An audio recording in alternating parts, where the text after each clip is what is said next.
Bago lahat, nais kong patingin ng bawat isa ng magandang umaga sa ating pastor, sa mga manggagawa, sa mga kapatid kay Kristo, higit sa lahat sa ating mahal na Panginoon na siya nagligtas sa atin.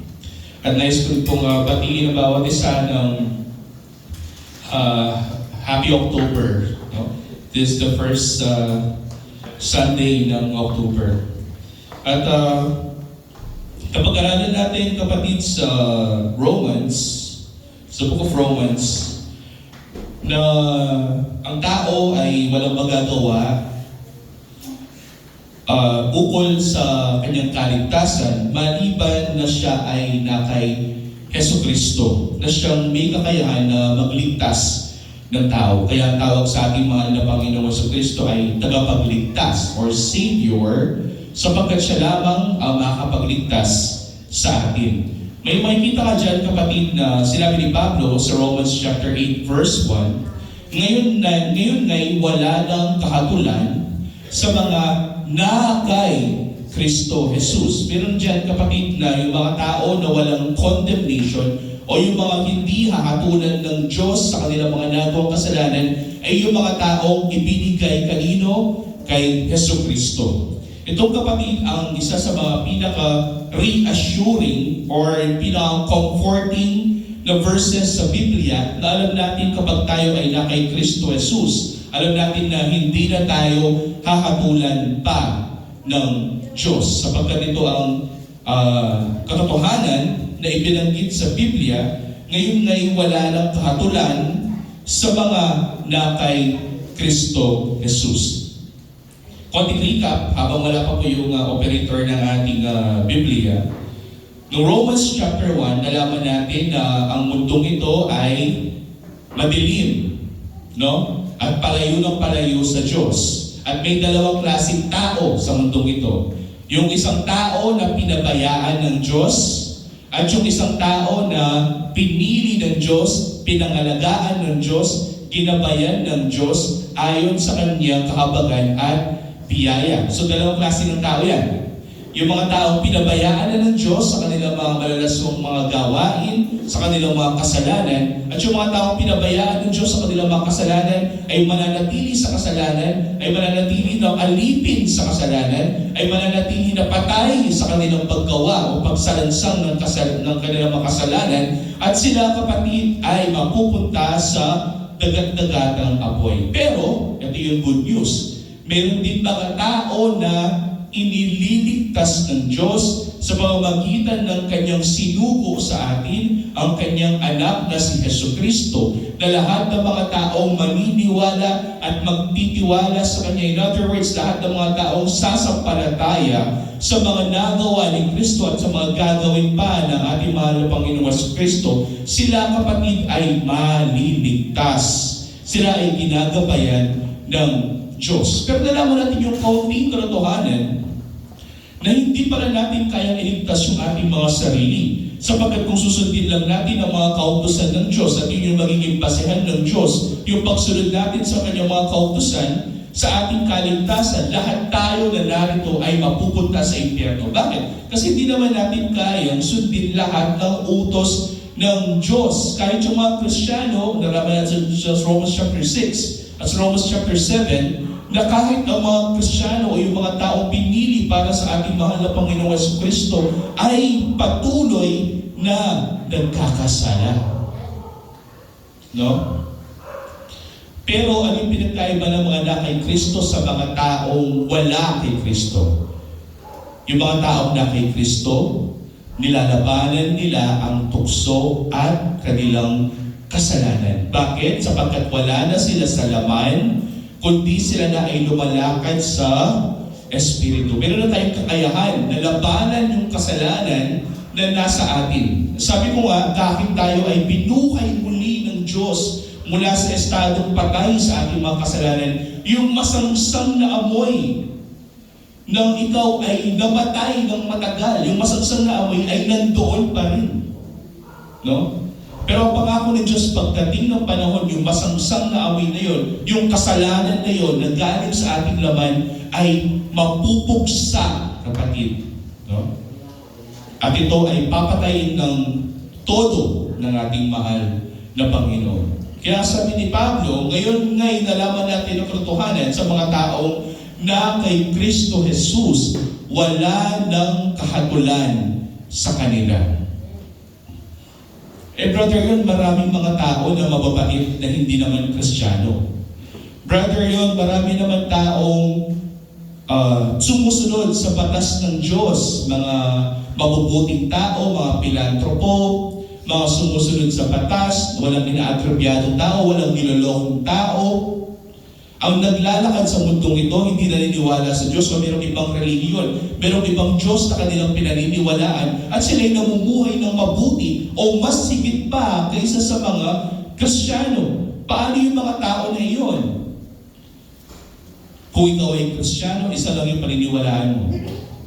Kahit gaano ka pa kabuti sa mundong ito, kung wala ka kay Kristo, wala kang kaligtasan. Kasi hindi ibinabase ng Diyos sa paggawa mo ng mabuti ang kaligtasan ng iyong kaluluwa, kundi ibinabase niya sa mga nagawang mabuti ni Jesucristo para sa atin. We are still saved by works.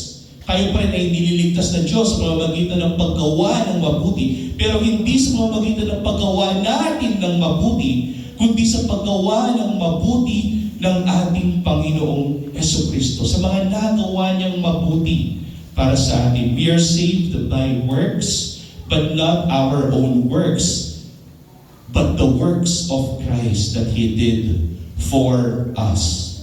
Ito kapatid yung basehan. Kaya nga sabi ni Pablo, we are saved by grace of God, sapagkat siya ang nagbigay sa atin mismo ng kaligtasan, grace upon grace, which is our Lord Jesus Christ. At ito yung matinding katotohanan, and for me, it is the most comforting verse sa Biblia para sa mga Kristiyano. At ano yun? Yung verse 1 ng Romans chapter 8. Ngayon na'y wala ng kahatulan sa mga nakay Kristo Jesus. Pag-aaralan natin ngayon kapatid, this Romans chapter 8. The whole chapter of Romans chapter 8. At bakit ito nasabi ni Pablo na ngayon wala ng kahatulan sa mga nakay Kristo Jesus. This is a conclusion ng Romans chapter 1 and Romans chapter 7. Nalaman natin na tayo ay wala na sa kautusan, kundi nasa ilalim na tayo ng biyaya at tabag ng Diyos sa pamamagitan ng pananampalataya sa ating mahal na Panginoon sa Kristo. We were justified by faith. Sabi sa Romans chapter 5 na tayo ay naging matuwid sa harapan ng isang Diyos na banal dahil sa pananampalataya natin sa ating mahal na Panginoon sa Kristo. Romans chapter 6, kaya tayo nagiging matuwid sa harapan ng ating mahal na ng Diyos na banal dahil tayo ay sumasampalataya sa ating mahal na Panginoon sa Kristo. Ang tinitingnan ng Diyos ay yung pananampalataya ng tao sa ating mahal na Panginoon sa Kristo na siyang dahilan kung bakit ibinilang ng Diyos yung kanyang katwiran sa atin sapagkat tayo ay naniniwala at nagtitiwala kay Kristo upang hindi maging basehan ang ating paggawa ng mabuti, kundi maging basehan ng Diyos yung kanyang biyaya na pinagkaloob sa bawat sumasampalataya sa ating mahal na Panginoong sa Kristo. Bakit natin nasabi na ang pananampalataya ay biyaya at hindi gawa ng tao? Sapagkat hindi lahat ng tao ay sumasampalataya ng totoo sa ating mahal na Panginoong Jesucristo. In fact, kahit yung mga tayo lahat na narito, I can pretty much be sure na hindi lahat tayo na nandito ay totoong sumasampalataya sa ating mahal na Panginoong Jesucristo. Sapagkat ang sabi sa Biblia, malinaw na maraming mga kambinyo magpapanggap na mga tupa sa mga gawain ng Diyos. Ginagamit sila ng dyablo upang sirain ang templo at ang gawain ng Diyos. No? Pero ito yung maganda sa mga totoong na kay Kristo Jesus. Malalaman natin na wala na ng kahatulan ang kanilang mga kaluluwa. So Romans chapter 8 verse 1 to 11 na pag-aralan natin na hindi na natin kailangan pa na umasa sa ating sarili, kundi tayo ay umasa ng todo sa ating mahal na Panginoon sa Kristo at sa kanyang mga nagawa para sa atin. At ito yung magandang katotohanan na ating pinaninindigan. Bakit? Sapagkat meron siyang pinangako sa bawat sumasampalataya sa Kanya na kanilang makakasama sa kanilang paglalakbay sa mundong ito. Sino ito? Ang Espiritu Santo. Kaya nga sabi sa Romans chapter 8, those who walk not by the flesh, but by the Spirit. Ang sinasabi dito ni Pablo, kapatid, malalaman mo kung sino yung mga totoong na kay Kristo Jesus. Silang mga tao na lumalakad hindi sa laman, kundi lumalakad ng ayon sa Espiritu. At malalaman natin sa Galatians na mayroong bunga ang laman at may bunga ng Espiritu. So, ang senyales na totoong ikaw ay na kay Kristo Jesus kapag ikaw ay may tinatatak ng Espiritu Santo. Diba? Yan yung sabi ni Pablo, malalaman natin sa mga totoong na kay Kristo Jesus sila may tatak ng Espiritu. At ngayong umaga na ito, kapatid, pag-aaralan natin is Romans chapter 8, verse 12 up to 39. At ito yung pag-aaralan natin ngayong umaga. Buksan natin ang ating Biblia sa Romans chapter 8, verse 12. Bago yun, kapatid, samahan niyo po ko sa maikling panalangin. Ama, narito kami sa pag-aaral ng mga banal na salita. Marapatin mo, Diyos, bigyan mo kami ng kaunawaan at malaman namin ng iyong mga banal na salita ngayong umaga na ito. Pag ito ay aming may sa pamuhay, may sa puso, at malaman namin ang katotohanan ng iyong Ebanghelyo, O Diyos, na siya nagligtas sa bawat isa sa amin. Lahat na ito ay sa dalangin sa pagpapagaling pangalan ng aming Panginoong Jesucristo. Amen. Basahin natin, kapatid, na sa Romans chapter 8, verse 12 to 39. Basahin natin ng isang mabilisan, tapos pag-aralan natin verse by verse. Kaya nga, mga kapatid, mga may utang tayo, hindi sa laman, upang mamuhay ayon sa laman. Sapagkat kung mamumuhay kayo ayon sa laman, kayo ay mamamatay. Subalit kung sa pamamagitan ng Espiritu ay pinapatay ninyo ang mga gawa ng laman, kayo ay mabubuhay. Sapagkat ang lahat ng pinapatubayan ng Espiritu ng Diyos ay sila ang mga anak ng Diyos. Sapagkat hindi kayo tumanggap ng Espiritu ng pagkaalipin upang muling matakot, kundi tumanggap kayo ng Espiritu ng pagkukupkop, na dahil dito ay tumatawag tayo Aba o Ama. Ang Espiritu mismo ang nagpapatotoo kasama ng ating Espiritu na tayo nga'y mga anak ng Diyos. At kung mga anak ay mga tagapagmana rin, mga tagapagmana ng Diyos at mga kasamang tagapagmana ni Kristo, kung tunay ngang nagtitiis tayong kasama niya upang tayo luwalhati namang kasama niya. Itinuturing ko na ang pagtitiis sa panahong kasalukuyan ay hindi karapat-dapat maihambing sa kaluwalhatiang mahayag sa atin, sapagkat ang masidhing inaasam ng sanlilikha ay ang inaasahang paghahayag ng mga anak ng Diyos, sapagkat ang sanlilikha ay nasakop ng kawalang kabuluhan, hindi sa kanyang kalooban, kundi dahil doon sa sumakop sa kanya sa pag-asa, na ang sanlilikha naman ay mapapalaya mula sa pagkaalipin sa kabulukan tungo sa kalayaan ng kaluwalhatian ng mga anak ng Diyos. Sapagkat nalalaman natin na ang buong sanlilikha ay sama-samang tumaraing at naghihirap sa pagdarandam hanggang ngayon, at hindi lamang sanlilikha, kundi pati rin naman tayo na mayroong mga unang bunga ng Espiritu na tayo na may tumaraing din sa ating mga sarili sa basithing paghihintay ng pagkukupkop at ang pagtubos ng ating katawan. Sapagkat tayo nililigtas sa pamamagitan ng pag-asang ito, ngunit ang pag-asang nakikita ay hindi pag-asa, sapagkat sino ang umaasa sa nakikita? Subalit kung umasa tayo sa hindi natin nakikita, hinihintay natin itong pag-asa na ito na may pagtitiis. At gayon din naman, ang Espiritu ay tumutulong sa ating kahinaan, sapagkat hindi tayo marunong manalangin ng nararapat.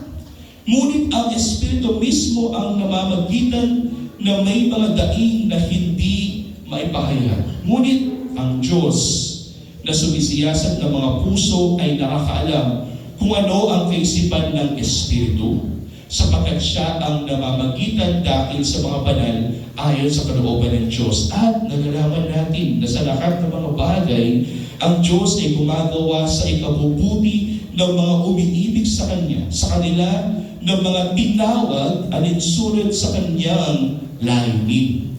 Sapagkat ang mga nakilala niya ng una pa ay itinalaga naman niya na maging katulad ng larawan ng kanyang anak, upang siya ang maging panganay sa maraming magkakapatid. At yung mga itinalaga niya ay kanya namang tinawag, at ang mga tinawag niya ay itinuring niyang ganap, at ang mga itinuring na ganap ay niluwalhati din naman niya. So 31, anong tanong ni Pablo?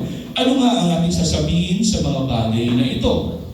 Kung ang Diyos ay kakampi natin, sino ang laban sa atin? Siya na hindi ipinagkait ang kanyang sariling anak, kundi ibinigay dahil sa atin, bakit naman hindi ibibigay sa atin ng walang bayad ang lahat ng mga bagay?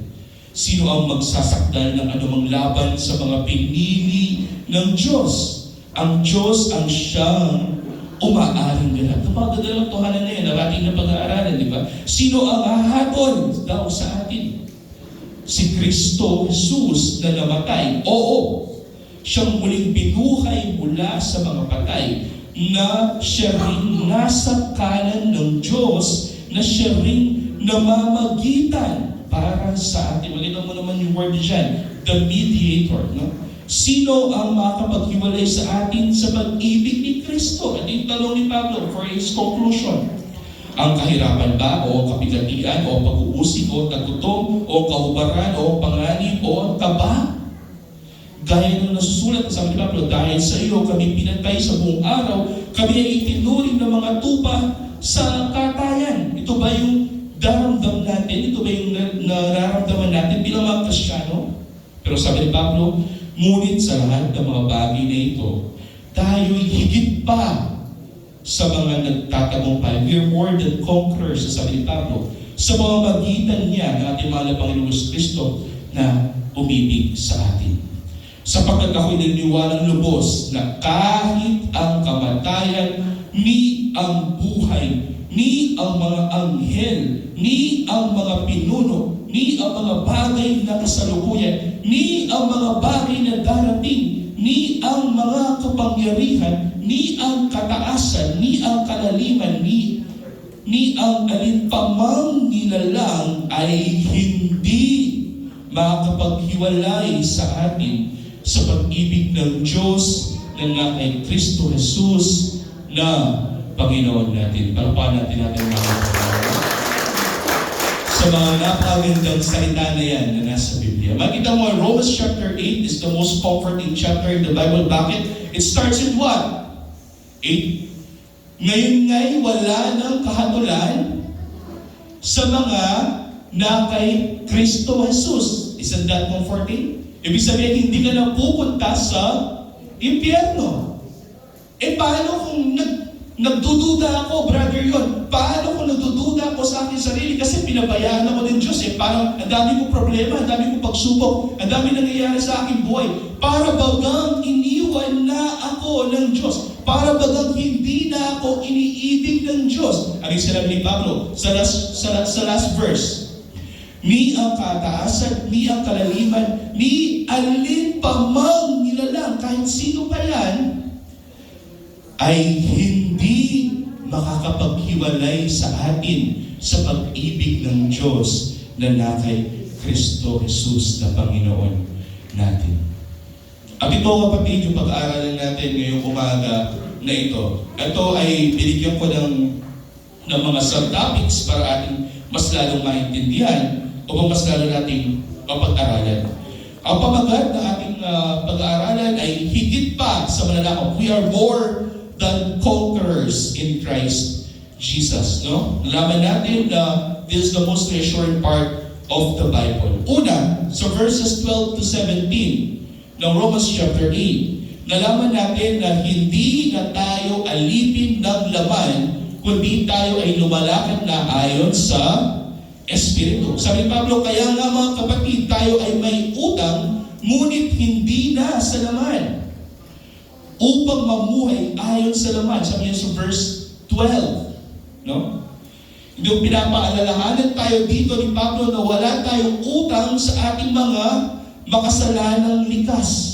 Hindi tayo niligtas ng Diyos dahil sa paggawa natin ng mabuti. Dahil lahat ng gawa ng mabuti ng tao ay basahan sa harapan ng Diyos.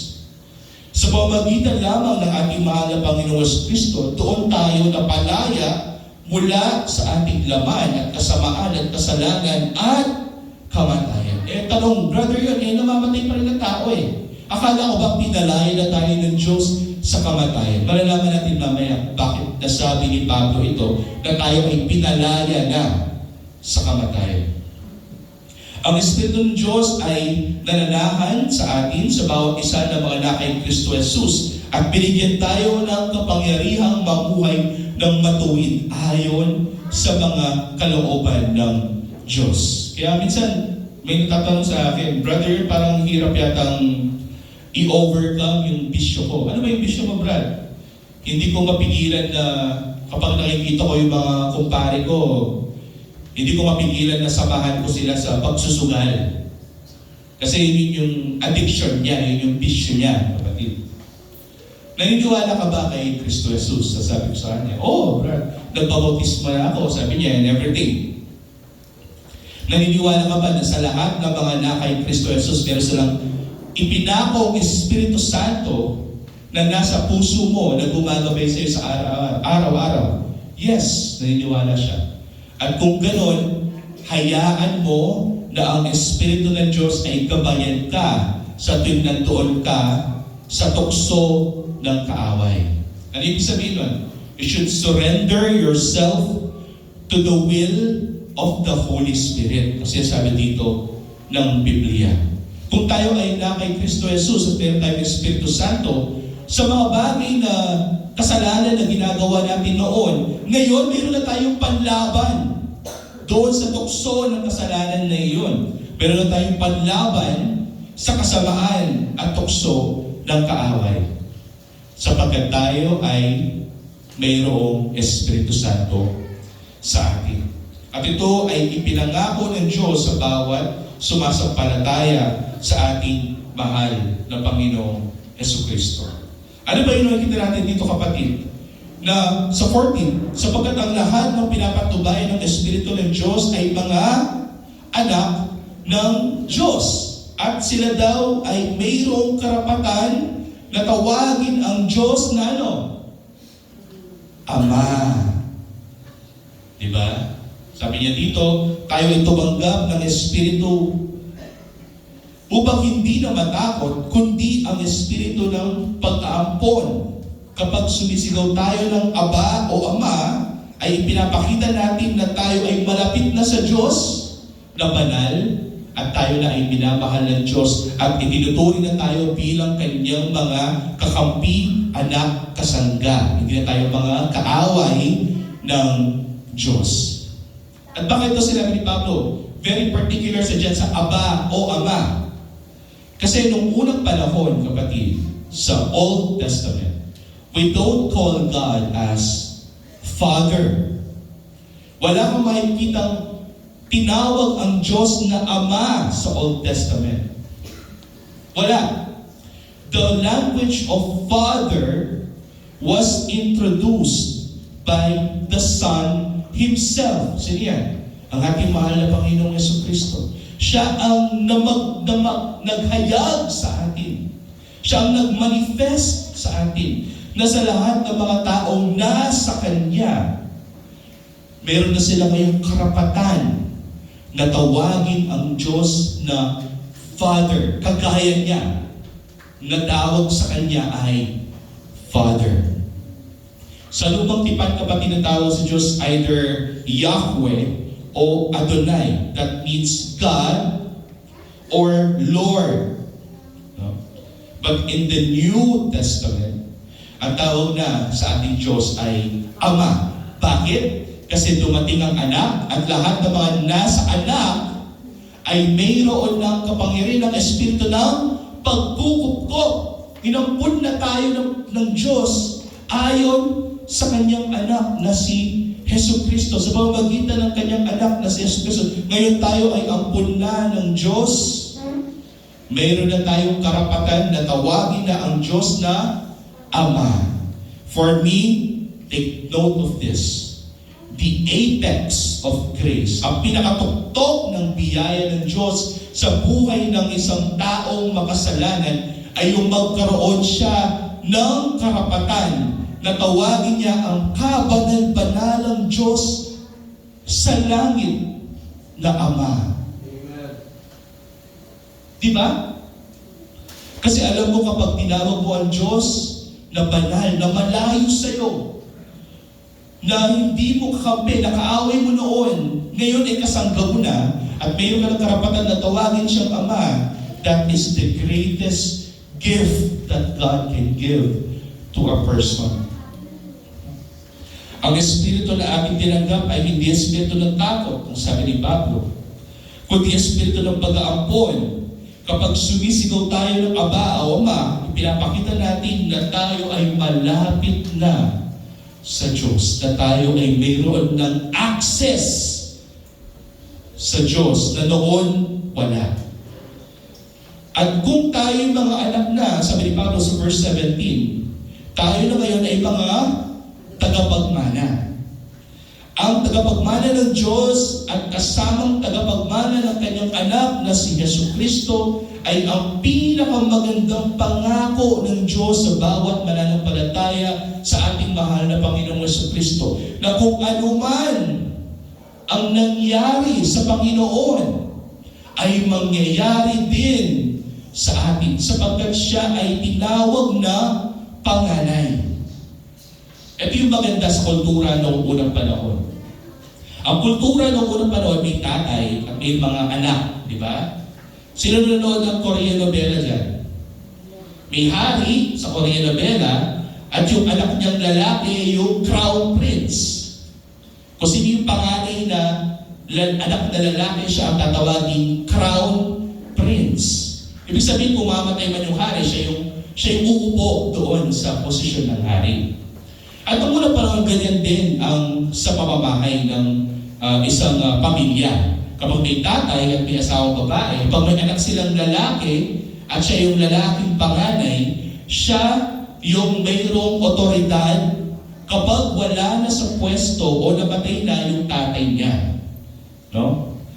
Pero sinasabi dito sa Biblia, kapatid, itinuri ang ating mahal na Panginoong Kristo na panganay nating lahat, upang pagdating ng pagpapahayag na siya ay uupo na sa trono at makikita natin lahat, ibig sabihin siya na ay may dominion at authority sa lahat ng mga tao.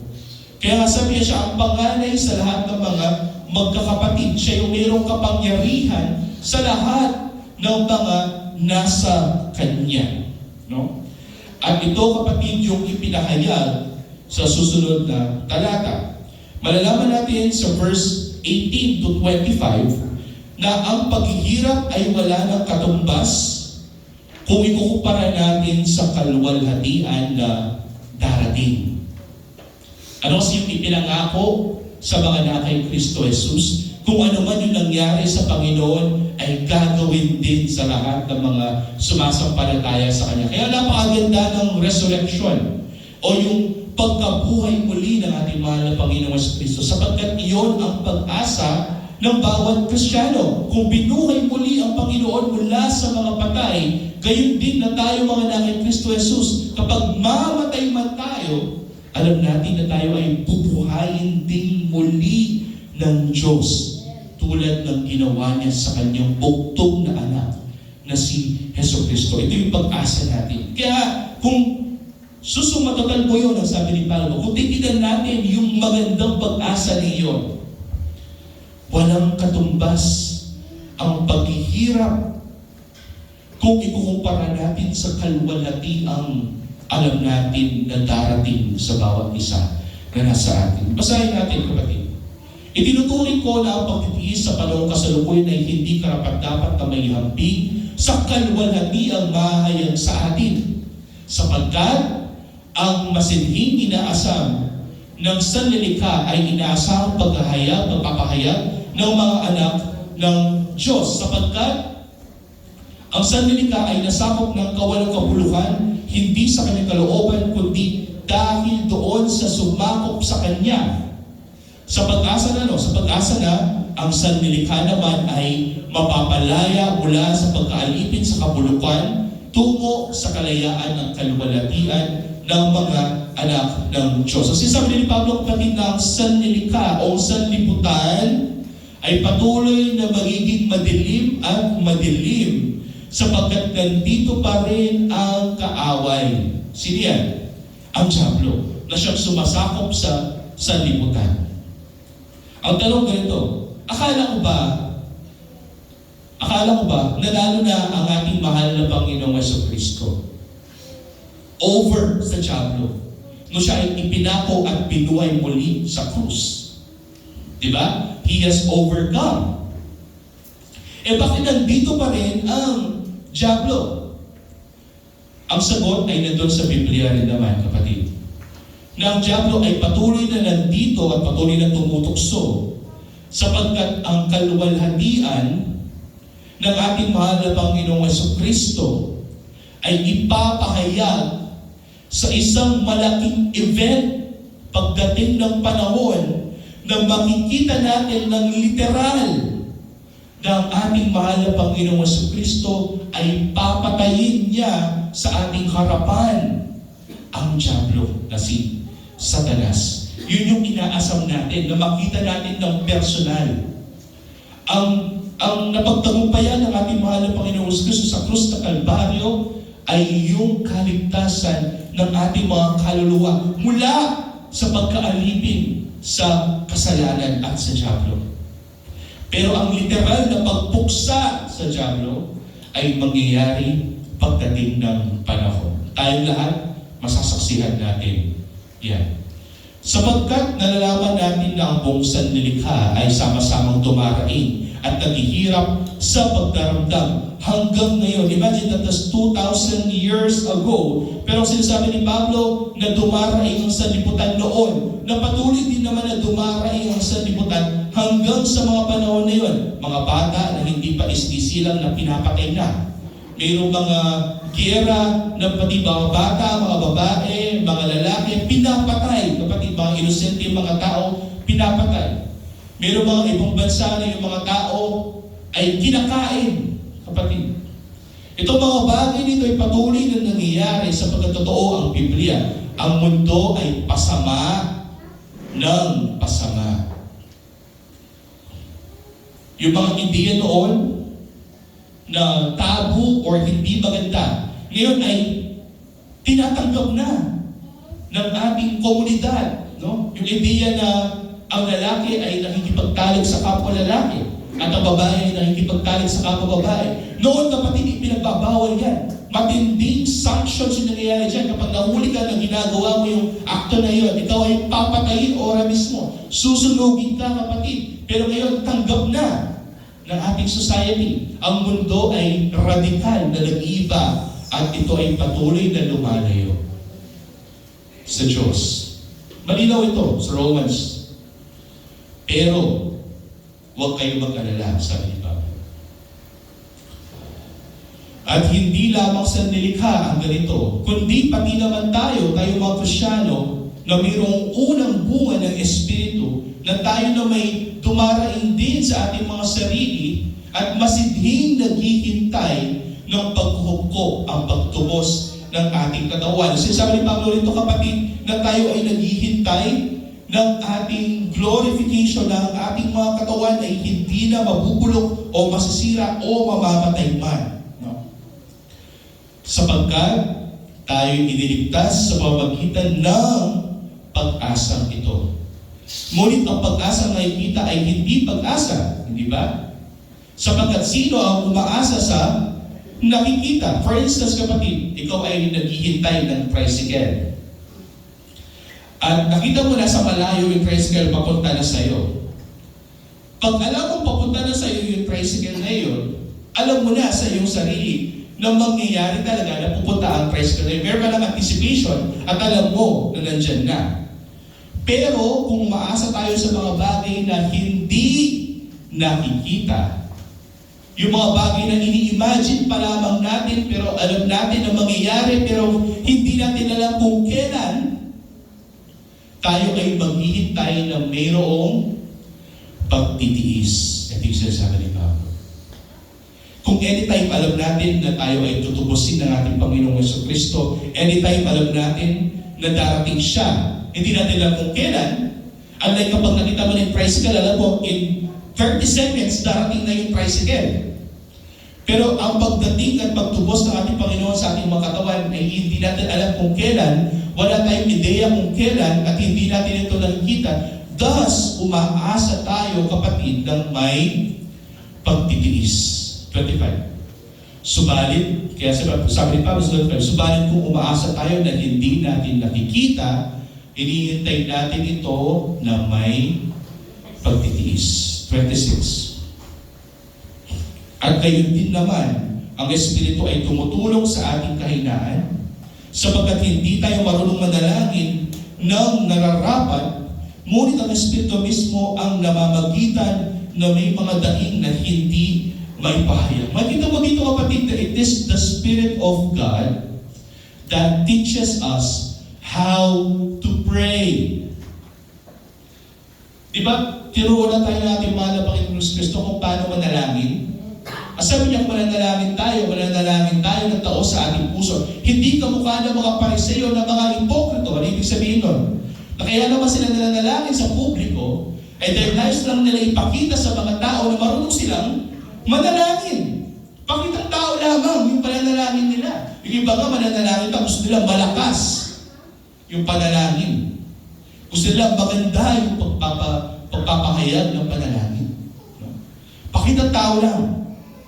Pero sabi ni Pablo, hindi ganoon ang tamang pananalangin. Hindi ganoon yung nararapat na panalangin. Ang nararapat na panalangin ay yung panalangin may gabay ng Espiritu ng Diyos. At nalalaman natin ito. Bakit? Kasi nananalangin tayo sa ngalan nino ng ating mahal na Panginoong Jesucristo. Kaya tinuruan tayo ng ating Panginoon, the Lord's Prayer. Diba? Tinuruan tayo kung paano tayo manalangin. What is the address to God? Our Father. He introduced us to God as our Father. And we address Him Father kasi meron na tayong karapatan na tawagin siyang Father, Ama, or Aba dahil din naman sa ating mahal na Panginoong Jesucristo. At kung dahil sa Kanya, kaya natin natatawagan na Ama, ang Diyos na makapangyarihan sa lahat. Natural lamang na kung tayo ay mananalangin, ito ay sa ngalan nino ng ating mahal na Panginoong Jesucristo. Sapagkat tayong mga anak kay Kristo Jesus ang mayroong binigyan ng karapatan na tawagin ang Diyos na makapangyarihan sa lahat na Ama sa langit. At gayon din naman ang Espiritu ay tumutulong sa ating kahinaan. Kung tayo ay magkakasala, kung tayo ay matutukso o nagkaaway, huwag kakalimutan na may Espiritu ng Diyos na nasa inyo. Labanan ninyo ang mga kasalanan, tukso ng kaaway, at kayo ay magtatagumpay. Ito yung sasabi ni Pablo. Dahil kasama natin ang Diyos, ang kanyang Espiritu ay nananahan sa atin. Sapagkat hindi tayo marunong manalangin ng nararapat, ang sabi ni Pablo, ngunit ang Espiritu mismo ang nababagitan na may mga daing na hindi maipahayag. Ano sasabi ni Pablo rito, kapatid? Na sa mga ibang kasulatan, na ang Espiritu ng Diyos ang nabibigay sa atin ng revelation ng katotohanan. Na siya ang magpapatotoo sa atin, ang magpapahayag sa atin ng mga katotohanan ng Diyos. Dahil dito naiintindihan natin yung kanyang mga salita. Kung wala sa iyo ang Espiritu ng Diyos, hindi mo maiintindihan ang Ebanghelyo ni Kristo. Ngunit, 27, ang Diyos ay sumisiyasat na mga puso ay nakakaalam kung ano ang kaisipan ng Espiritu. Makita mo dyan, sino daw sumisiyasat ng bawat puso ng tao? Ang Diyos. Siya ay tumitingin sa bawat puso ng mga tao at tumingin siya sa bawat puso ng mga tao, ang makikita niya sa mga na kay Kristo Jesus ay ang Espiritu. At alam niya na ang Espiritu na ito, ang Espiritu ng Diyos na nasa puso natin, ang siya magpapatotoo kung ano yung ginagawa nating tama o mali sa harapan ng Diyos. Kaya nga, the Spirit of God or the Holy Spirit is both the advocate, the helper, and the testifier. Siya yung magpapatotoo sa atin. No? Kaya nga, ang puso, ang Diyos ang sumisiyasat ng puso, ay nakakalam kung ano ang kaisipan ng Espiritu sapagkat siya ang namamagitan dahil sa mga banal ayon sa kalooban ng Diyos. Ang naglilink sa atin, sa Diyos upang makausap natin siya ay sa pamamagitan ng ating mahal na Panginoong Kristo, powered by the Holy Spirit. Kung wala ang Holy Spirit, even you force it out through Christ, it is fake. Ano yung sinasabi doon? Na kahit ako'y manalangin dito sa harapan ng Diyos, na isarapan ninyong lahat, mananalangin ako.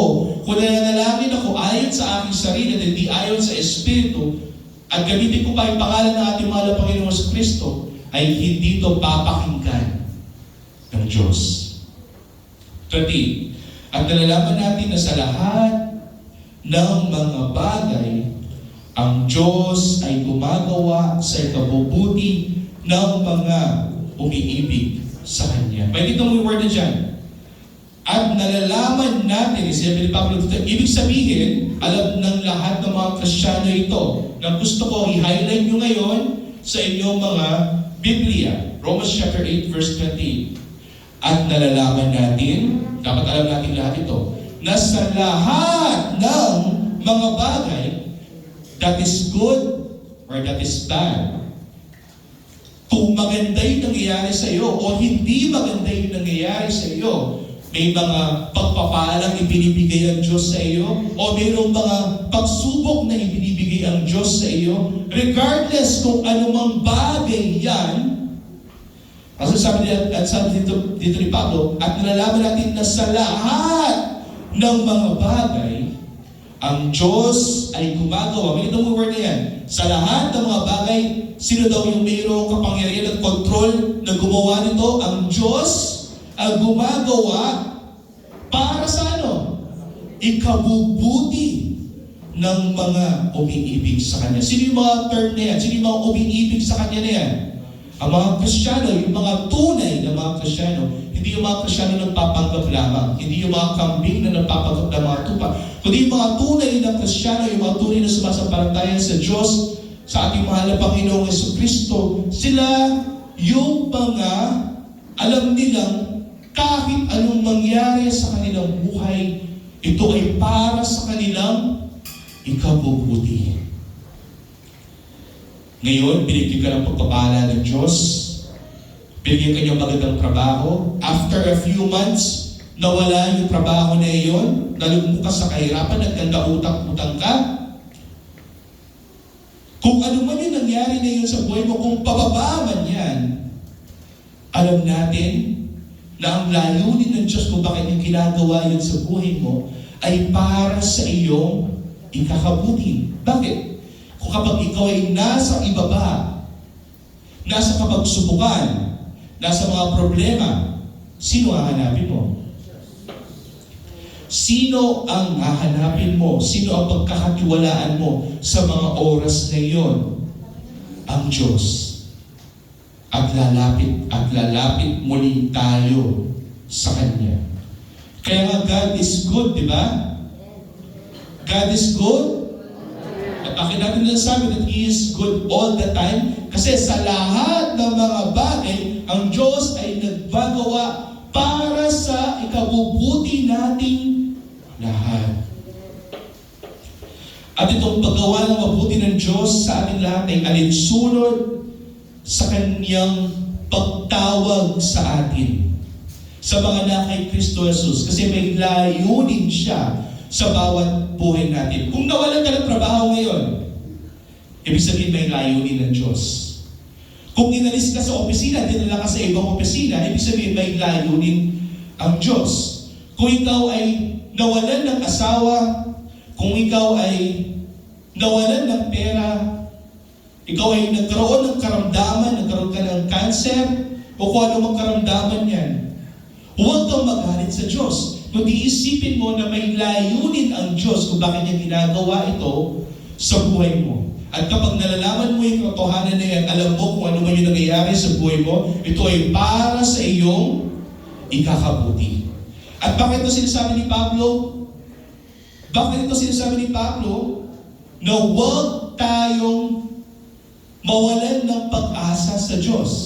Ito, sapagkat ang mga nakilala niya noong una pa ay itinalaga naman niya na maging katulad ng larawan ng kanyang anak. Makikita ang word na dyan, kapatid, sapagkat ang mga nakilala niya ng una pa.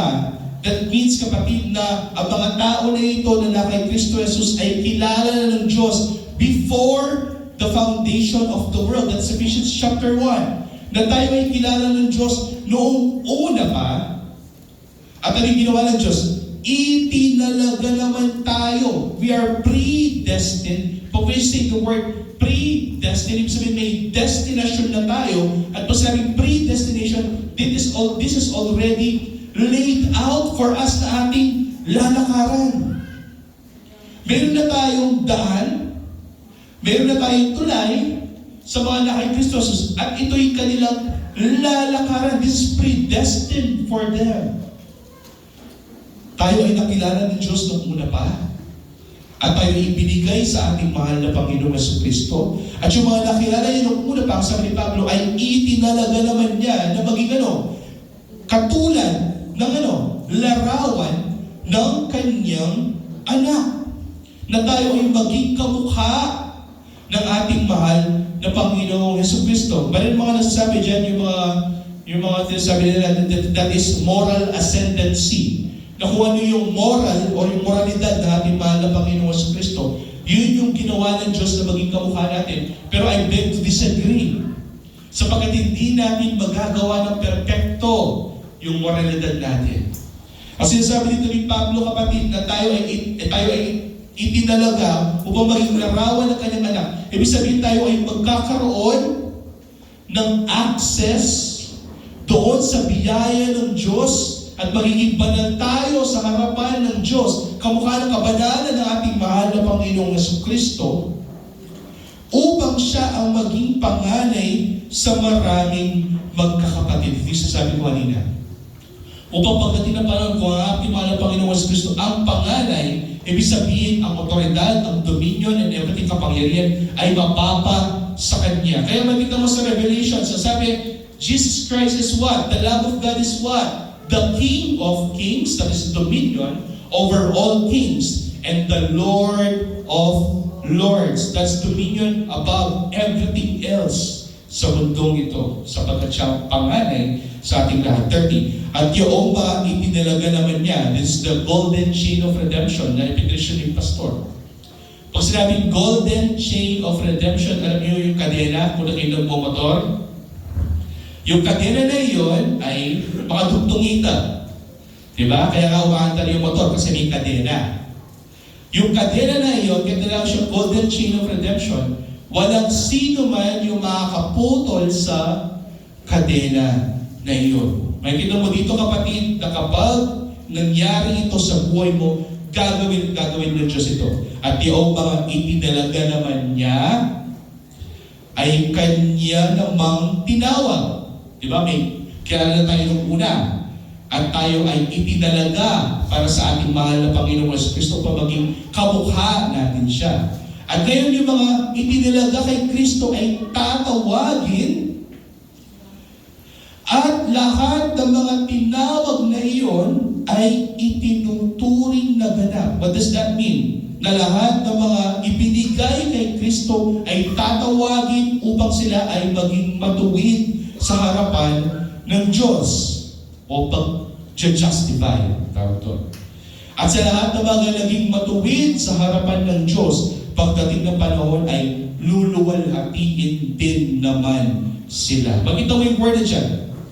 Niluwalhati din naman sila. That is past tense. That is glorified. Meaning, ang sabi ni Pablo dito, he's assuming 100%, he is sure na sa lahat ng mga anak kay Kristo Jesus, sa lahat ng mga anak kay Kristo Jesus, na sila ay itinuri na ganap sa pamamagitan ng pananampalataya, pagdating ng panahon, they will be glorified. This is 100% na mangyayari sa kanilang lahat. Kaya mayroong assurance of salvation for those who are in Christ Jesus. That is the golden chain of redemption. Walang makakaputol yan. Bakit ko sinabi yun? Na walang makakaputol yan. It is in the next verse. Ang tanong ni Pablo sa 31, ano ang ating sasabihin? Sa mga bagay na ito, kung ang Diyos ay kakampi natin, dati kaaway natin siya sa Romans chapter 1 hanggang chapter 4. Pero sa Romans chapter 5, we have peace with God. Diba? Sabi niya, therefore, being justified by faith. We have peace with God. Hindi natin siya kaaway, kakampi na natin siya ngayon. Ang sabi ni Pablo dito, ngayon kakampi na natin ng Diyos. At tayo ay nasa ilalim ng pag-ibig ng Diyos. Ang tanong, sino ang laban sa atin? Ngayon kakampi na natin ang pinakamakapangyarihan sa lahat, ang naglikha sa ating lahat. Ang tanong, sino na ang laban sa atin? Nabigay siya ng listahan ng mga pwedeng mga candidates na pwedeng lumaban sa atin. Sino yan? Siya na hindi ipinagkait ang kanyang sariling anak. Sabi pa niya, yung Diyos na hindi niya ipinagkait ang kanyang sariling anak, ibinigay niya sa atin ng libre na walang bayad sa pamamagitan ng kanyang biyaya, kundi ibinigay dahil sa ating lahat. Bakit naman hindi niya ibibigay sa atin ng walang bayad ang lahat ng mga bagay? Kasi sabi ni Pablo rito, kung ang Diyos na kaya niyang ibigay ang kanyang sariling anak para sa atin, natural lamang kung ang kaligtasan ang inaasam natin, bakit hindi niya ibibigay ito sa atin? That is the essence of John chapter 15, by the way. Kasi sa John chapter 15, there's a true vine. Ang daming misinterpretations sa verse na yun. Ang sabi kasi doon, you shall ask what you wish. Ang sabi natin, mahal na Panginoon Jesus Kristo, and it shall be done unto you. If you ask it through my name, ang sabi natin, mahal na Panginoon Jesus Kristo, ito yung mangyayari sa iyo. So okay lang. Lord, in Jesus' name, bigyan mo ako ng magandang bahay. Bigyan mo ako ng magandang kotse. Bigyan mo ako ng magandang buhay. Yung wala na akong karamdaman, Lord. In Jesus' name, ibigay mo sa akin. Kasi lahat ng mga nasa iyo ay ibibigay ng Ama sa langit. Dahil yun ang ipinangako mo sa John chapter 15. Well, hindi po yun yung konteksto nun. Kung hindi naman yung konteksto nun, mayroong mga sanga na pinuputol at nilalagay at sinusunog. At may mga sanga na idinudugtong, tuputulin ng konti upang mas lalong lumago. Pero hindi siya puputulin ng todo, kamukha ng ibang sanga.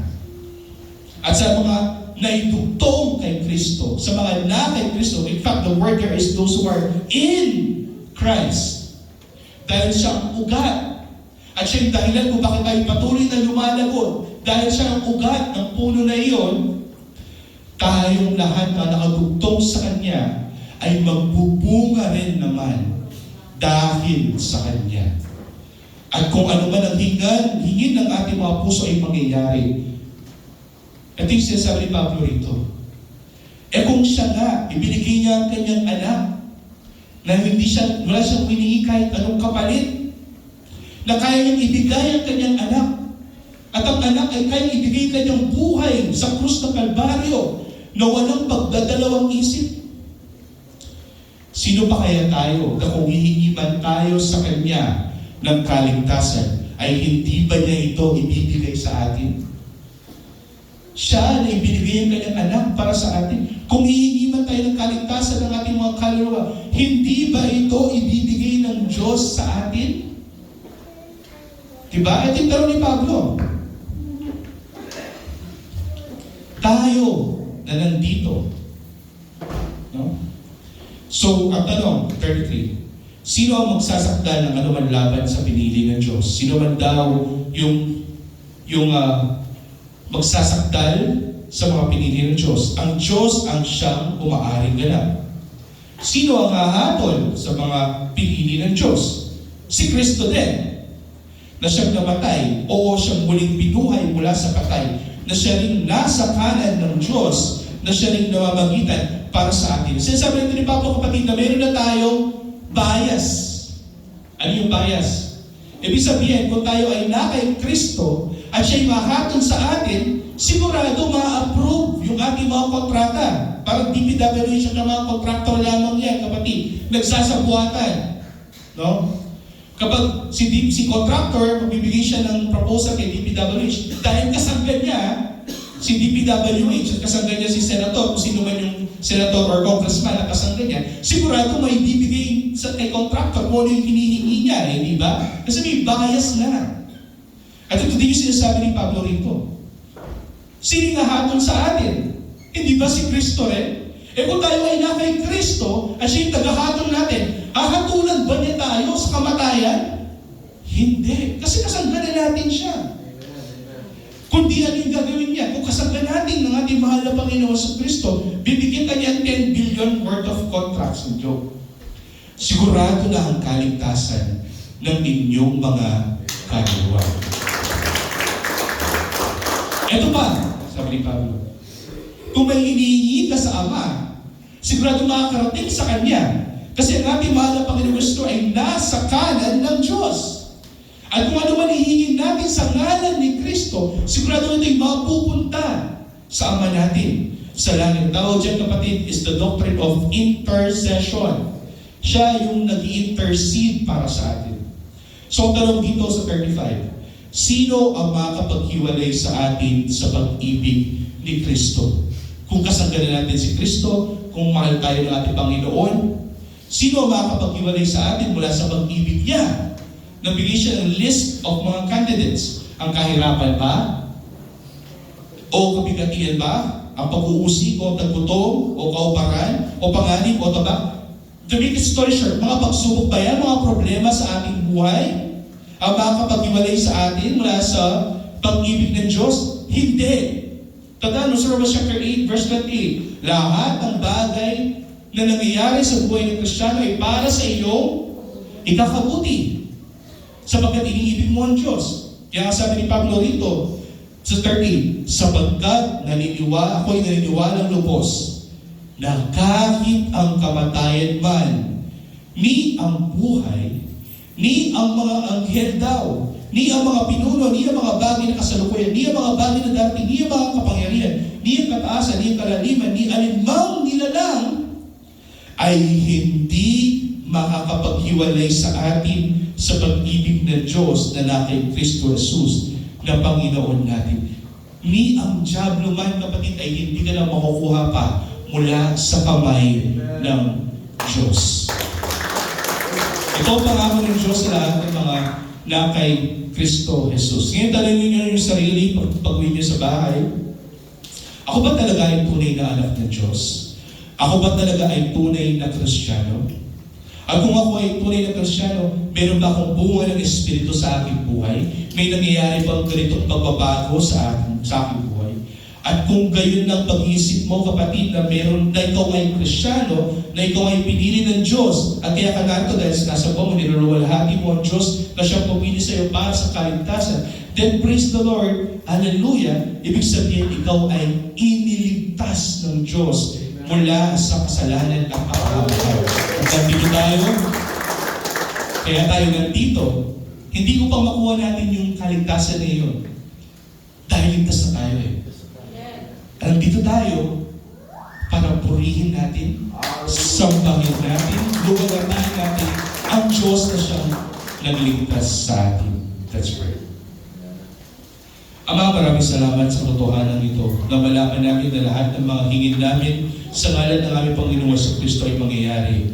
Marapatin mo, Diyos, sa mga bisita, sa mga nandito, Panginoon, na tatanggapin ng iyong pangalan, mahal na Panginoon, na maniniwala sa iyong Ebanghelyo, Parapatin mo, O Diyos, na bigyan mo sila ng iyong Espiritu Santo, na nawa sila ay mabuhay muli sa kanilang kamatayan, at sila ay magpatuloy sa pananampalataya sa aming mahal na Panginoon sa Kristo, upang makasama namin sila sa pagluluwalhati at pagsamba sa iyo. Sa totohanan, nalaman namin ngayong umaga na ito, mahal na Panginoon, nawa ito'y maging inspirasyon sa bawat isa, na nawa malaman namin na kahit ano pa lang nangyayari sa buhay namin, pagsubok man, kahirapan, problema, o pagpapala, alam namin ito ay galing sa iyo at may layunin ka sa buhay namin. At kung ano man itong layunin ito, alam namin 100% ito ay para sa aming ikakabuti, sapagkat alam namin na iniibig mo kami, sapagkat iniibig ka namin, sapagkat ikaw ang unang umibig sa amin. Maraming salamat po, Panginoong Kristo, na ito ay ang sa dalangin sa Panginoong Yesus.